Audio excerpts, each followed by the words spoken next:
नहमदुहु व नसल्ली अला रसूलिल करीम अम्मा बाद फ़ौज़ु बिल्लाहि मिनश शैतानिर रजीम बिस्मिल्लाहिर रहमानिर रहीम। अस्सलामु अलैकुम रहमतुल्लाहि व बरकातुहू। मैं हकीम आसिफ अली राव।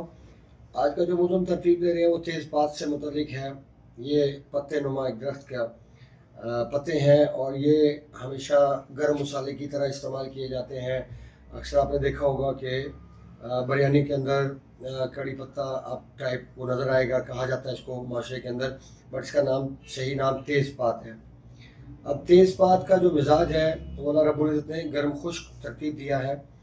गर्म खुश्क का मतलब ये है कि वो हरारत को पैदा करने के साथ साथ स्टॉक करता है, हरारत को रोकता है। गर्म के साथ जब भी खुश्क का लफ्ज़ इस्तेमाल होगा उसका ताल्लुक, जिगर का ताल्लुक इंसान के दिल के साथ अटैच होगा और ये इंसान के जिगर की कीमियावी तहरीक होगी। जैसे कि मैं बाज़ वीडियो में एक्सप्लेन करता हूँ कि दो तहरीक होती हैं हर अज़ब की।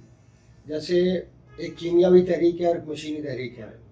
कीमियावी तहरीक के अंदर हरारत पैदा होने के साथ स्टॉक होती है और मशीनी तहरीक में हरारत पैदा होने के साथ खारिज होगी, उसका मिजाज गर्म तर बनेगा। लेकिन चूँकि कड़ी पत्ते और इसके तेज़पात की बात हो रही है, तो तेज़पात का जो मिजाज है अल्लाह रब्बुल इज़्ज़त ने गर्म खुश्क तरतीब दिया जो कि हरारत को स्टॉक करने की सलाहियत रखता है।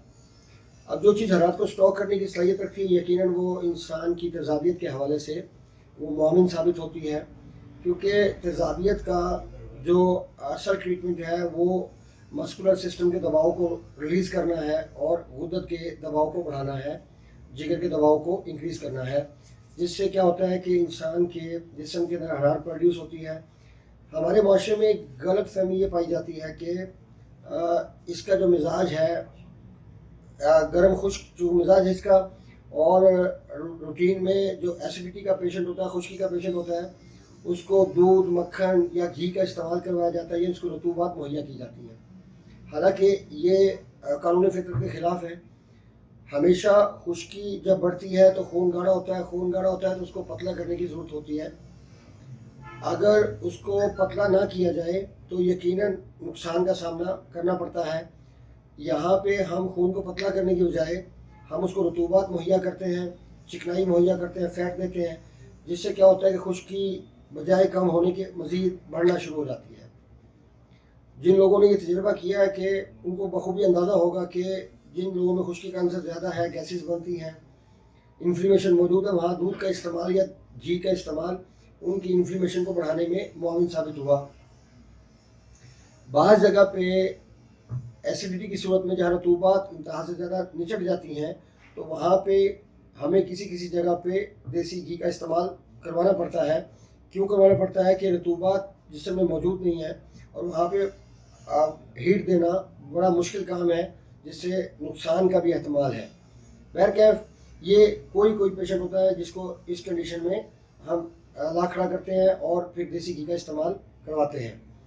अब चूँकि तेज़पात का मिजाज गर्म खुश्क है, ये हरारत को पैदा स्टॉक करता है। इससे क्या साबित हुआ कि इन्फ्लेमेशन जो एसिडिटी की वजह से पैदा होती है उसको भी बेहतर करने में ये मुआविन होगा। बट आप ये नहीं कह सकते कि उस पॉइज़न को तोड़ने की सलाहियत इसके अंदर मौजूद है, क्योंकि ये एक दरख्त की छाल है। हमेशा से ही पॉइज़न का तोड़ पॉइज़न रहा है। या लोहे को काटने के लिए लोहे की ज़रूरत होती है, या लोहे को स्टील से काटा जा सकता है, लोहे को लकड़ी से नहीं काट सकते आप। इससे आप अंदाज़ा कर सकते हैं कि जब इंसान की बॉडी के अंदर पॉइज़न इंक्रीज़ होता है, अपनी हद से बाहर निकल जाता है और तबाही मचाता है, तो वहाँ पे हमें अगले ताकतवर पॉइज़न की ज़रूरत होती है कि जो उस पॉइज़न को कमज़ोर करने का बायस बन सके। तो ये याद रखें कि जो चीज़ गर्म खुश्क होगी वो एसिडिटी के अक्सर जो बेशतर जो अमराज हैं, जो प्रॉब्लम्स हैं, अमराज तो नहीं कह सकते, वो लोग कहते हैं, लेकिन हम ये कह सकते हैं कि सिम्टम्स हैं, सिम्टम्स में काम करने की सलाहियत रखती है। जैसे कि मिसाल के तौर पे पाइल्स का प्रॉब्लम है, यकीनन तेज़पात का इस्तेमाल कर सकते हैं। उसके बाद एसिडिटी का इशू जैसे जलन है, उसमें भी हम तेज़पात का इस्तेमाल कर सकते हैं। फिर दिल की धड़कन बढ़ जाती है या ब्लड प्रेशर शूट करता है, उसमें भी इस्तेमाल कर सकते हैं। प्रैक्टिकल अल्सर में भी इस्तेमाल किया जा सकता है।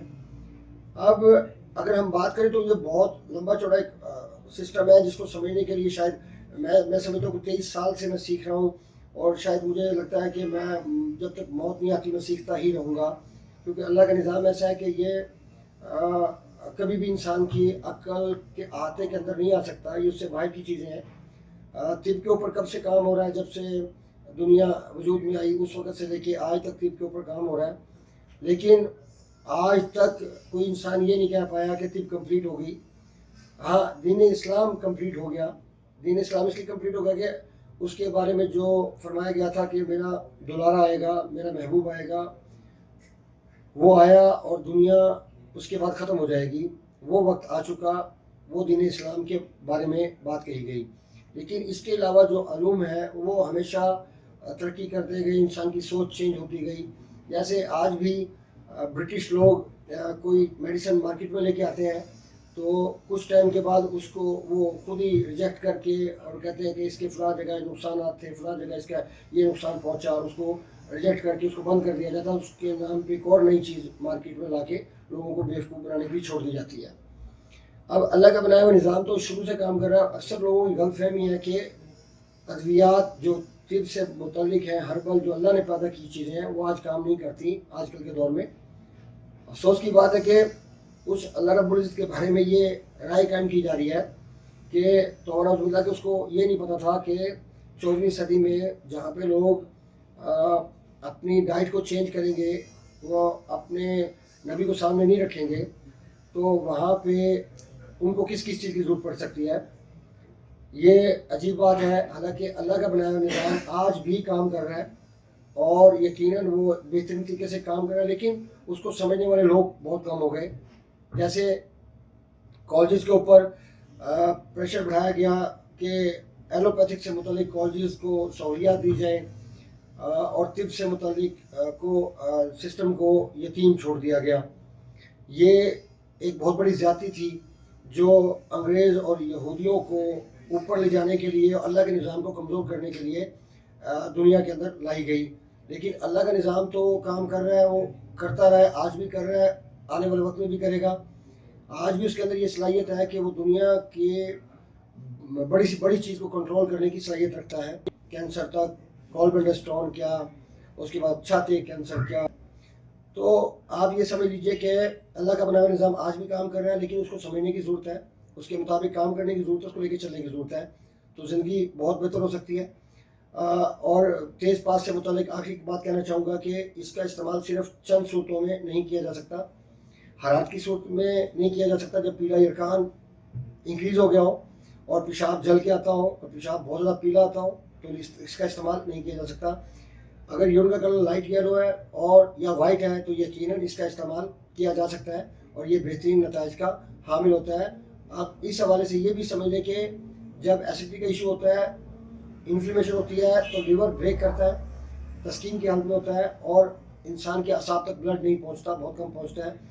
جب یہ اس کا استعمال کیا جاتا ہے تو لیور کے اوپر جب دباؤ بڑھتا ہے، ہیٹ انکریز ہوتی ہے، تو اعصاب بھی انڈائریکٹ تقویت پانا شروع ہو جاتے ہیں۔ لیکن آپ صرف ایک تیز بات سے، چونکہ مزاج کے متعلق بات اور اس لیے سمجھایا جا رہا ہے، لیکن آپ ایک تیز بات سے اتنا بڑا کام نہیں لے سکتے۔ صرف تیز بات ہی ایک ایسی چیز نہیں ہے، اس سے اوپر بہت ساری چیزیں ہیں، لیکن چونکہ عوام کی آگاہی کے لیے یہ ویڈیوز ترتیب دی جاتی ہیں اور بتایا جاتا ہے، سمجھایا جاتا ہے، اس لیے یہ چیز بتائی جا رہی ہے کہ اگر آپ سمجھیں گے کہ صرف تیز بات کا استعمال کرنے سے آپ کی زندگی میں بہت بہتری آ سکتی ہے، ممکن نہیں ہے، کیونکہ جب تک چیزیں وہ جو آپ کی باڈی کو نقصان پہنچاتی بند نہ کی جائیں اور وہ چیزیں جو آپ کے لیے بہترین ہیں ان کو ایکٹیو نہ کیا جائے، اور تیز بات کے ساتھ اور بہت ساری پروڈکٹس ہوتی ہیں جو چیزیں اٹیچ کر کے اس کی پاور کو مزید بڑھایا جاتا ہے، تو یقیناً اس کے نتائج بہترین ثابت ہوتے ہیں۔ آج کی ویڈیو میرا خیال ہے کہ کافی ہوگی آپ کو سمجھنے کے حوالے سے کہ اللہ کا نظام کیسے کام کرتا ہے۔ اپنے دوست احباب کا خیال رکھیں، ملتے ہیں انشاءاللہ مزید انفارمیٹیو ویڈیو کے ساتھ۔ وَمَا عَلَيْنَا إِلَّا الْبَلَاغُ الْمُبِينُ۔ السلام علیکم ورحمۃ اللہ وبرکاتہ۔